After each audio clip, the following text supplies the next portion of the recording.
Assalamualaikum warahmatullahi wabarakatuh. Perkenalkan, kami dari kelompok 3 kelas Sistem Informasi C angkatan 2022. Di sini kami akan mempresentasikan tugas ujian akhir semester proyek dari mata kuliah riset operasional. Sebelumnya, perkenalkan nama kelompok kami. Next. Yang pertama ada Reisha Naswa, 077.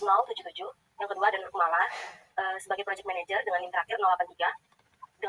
Yang ketiga ada saya sendiri di Rol Napatraya sebagai front end dengan NIM terakhir 084. Yang keempat ada Deren Waluya Arifianto dengan NIM terakhir 085 sebagai IT support. Yang kelima ada Ciboy Kristian Sibarani sebagai back end dengan NIM terakhir 100. Dan yang terakhir adalah Lemida Natania Ivana Sitorus dengan NIM terakhir 112 sebagai quality test. Next.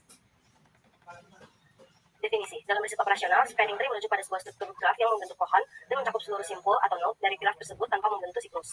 Dalam hal ini, spanning berarti melibatkan semua simpul dan tree merujuk pada struktur pohon yang tidak memiliki siklus.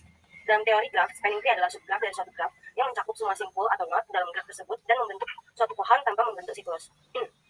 Graf yang tidak terhubung dapat memiliki lebih dari satu spanning tree. Penggunaan spanning tree dalam riset operasional dapat melibatkan beberapa konsep dan aplikasi, terutama dalam konteks algoritma optimasi. Contoh penggunaan spanning tree dalam riset operasional melibatkan algoritma Kruskal yang digunakan untuk mencari minimum spanning tree atau MST. MST adalah spanning tree yang memiliki bobot minimum atau biaya minimum untuk menghubungkan semua simpul dalam graf dengan bobot atau biaya pada setiap sisi edge. Next.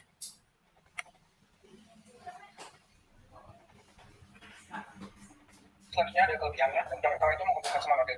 Untuk kelebihan utama dari algoritma spanning tree adalah memastikan bahwa semua node dalam graf tanpa membentuk siklus, sehingga membentuk struktur pohon. Ini penting dalam jaringan dan yang pohon cakup semua node. Algoritma spanning tree membantu mengurangi redundansi dalam jaringan. Hanya satu jalur yang aktif di antara dua node tertentu pada suatu waktu, sehingga menghindari loop dan efek negatif yang dapat timbul.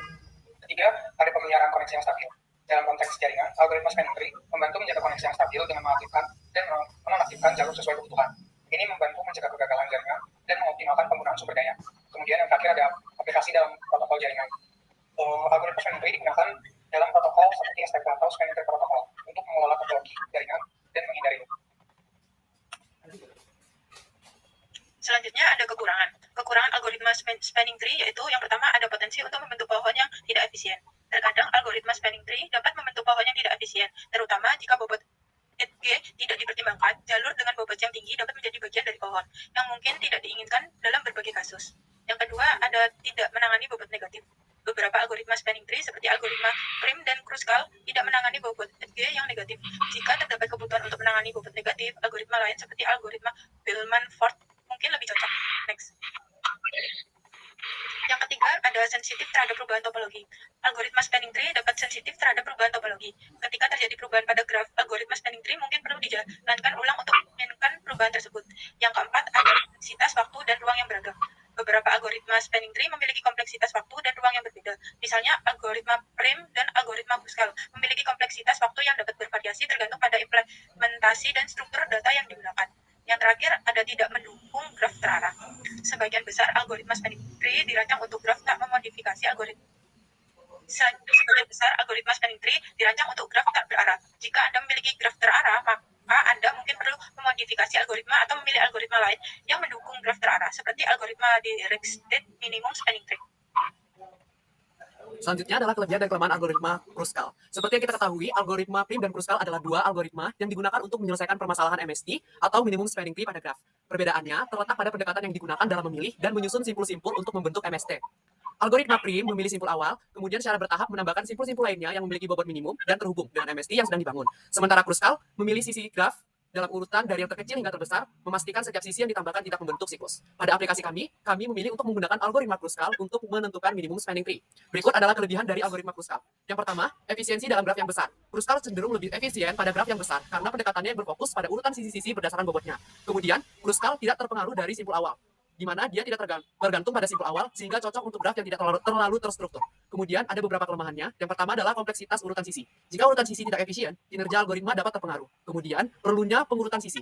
Memerlukan pengurutan sisi-sisi berdasarkan bobotnya yang memakan waktu pada graf yang sangat besar. Dan yang terakhir, memungkinkan kompleksitas penyimpanan tambahan, di mana kita memerlukan struktur data tambahan untuk memastikan tidak ada siklus yang terbentuk, di mana ini dapat menambah kompleksitas penyimpanan dan pengolahan data.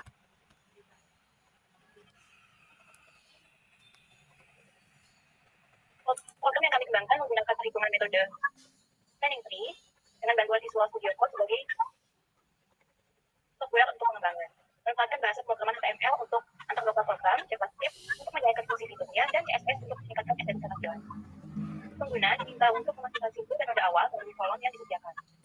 Kemudian dengan memilih opsi generate page, program secara otomatis menampilkan kolom tambahkan sesuai dengan yang dimasukkan.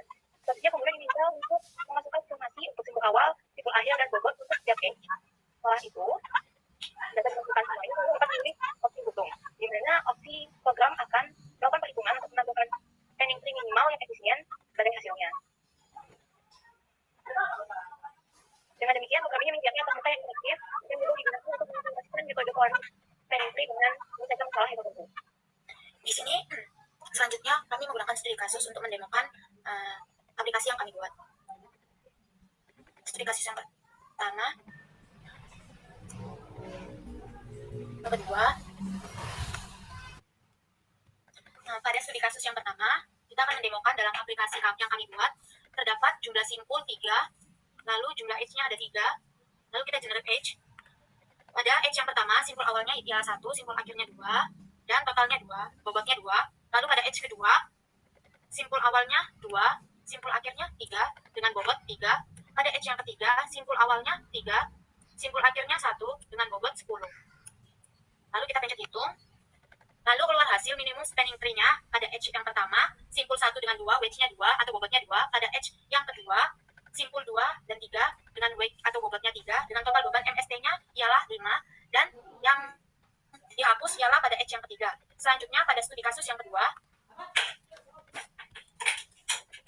jumlah simpulnya ada 9 dan jumlah edge-nya ada 17. Lalu kita generate edge. Simpul awalnya pada edge yang pertama ada 1, lalu simpul akhirnya 2, dan bobotnya 10. Pada edge yang kedua, simpul awalnya ada 1, dan simpul akhir 5, dengan bobot 12. Pada edge yang ketiga, simpul awalnya 2, dan simpul akhirnya 5, dengan bobot 8. Pada edge yang keempat, simpul awalnya 4, dan simpul akhirnya 5, dengan bobot 4 edge 4 dengan edge simpul akhirnya 5 dengan bobot 8.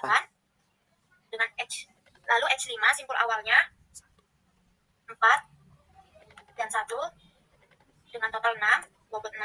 Lalu pada edge yang ke 6, simpul awalnya 1, simpul akhirnya 3 dengan bobot 9. 9. Lalu pada edge yang ke-7, simpul awalnya 3, simpul akhirnya 4 dengan bobot 7. Lalu pada simpul yang ke-8, simpul awalnya 3, simpul akhirnya 6 dengan bobot 5. Lalu yang ke-9, 4 dan simpul akhirnya 7 dengan bobot 7. Lalu simpul pada edge yang ke-10, simpul awalnya 5, 4 dan 6 udah Kak? akhir 4 dan 6 dengan bobot 8. Lalu simpul awalnya 4 dan 7. 4 dan 7 sudah. 5 dan 7. 5 dan 7 dan bobotnya 4. Lalu edge yang ke-12, 6 dan 7 dengan bobot 14. Lalu 6 dan 8 dengan bobot 4. Lalu 8 dan 7 dengan bobot yang 8. Lalu 8 dan 9 dengan bobot 10. Lalu 7 dan 9 dengan bobot 8. Dan terakhir 5 dan simpul akhirnya 9 dengan bobot 13. Lalu kita pencet hitung. Lalu keluar minimum spanning tree yaitu edge 11, 8, 5, 13, 7, 9, 3, dan 16 dengan total beban MST sesuai pada studi kasus yang kami gunakan yaitu 51. Sehingga edge yang tidak ada yaitu edge yang keempat 10, 14, 6, 1, 15, 2, 17, dan 12. Sekian presentasi yang kelompok kami dapat sampaikan. Mohon maaf jika ada kesalahan kata. Kami ucapkan terima kasih.